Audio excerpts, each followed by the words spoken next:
What's your take on the current situation from a interest rates perspective, and what is some light at the end of the tunnel that you see that you might want to share, or maybe that there isn't anytime soon? Yeah, no, look, I think it's a total reset. The market has been lulled into a false sense of security with rates being too low for too long.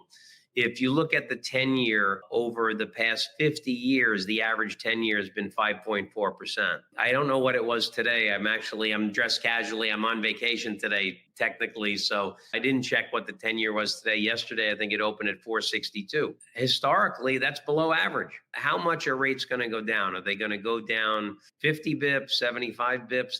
We're not going to see a 10-year at 2% again.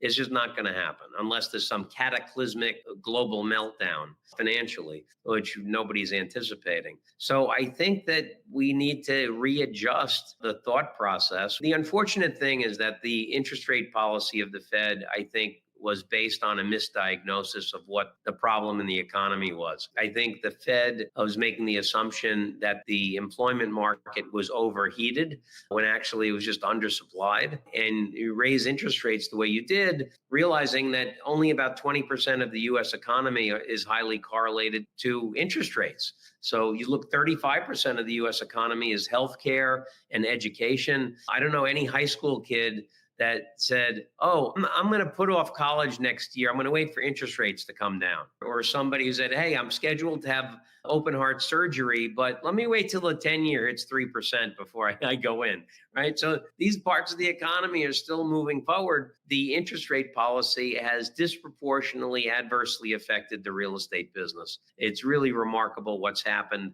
but I'm not expecting interest rates to go down substantially. I think they may come down a little bit, but this is what they should be. We went through a period where rates were just far too low for too long. And if you think about it, the thing that caused the housing bubble to burst in '06 was because rates were too low for too long. So low interest rates are great for real estate, but create problems down the line. And I think today we're more in line with where interest rates should be in a normalized world, as opposed to thinking that they're going to go down 200 basis points. I just don't see that.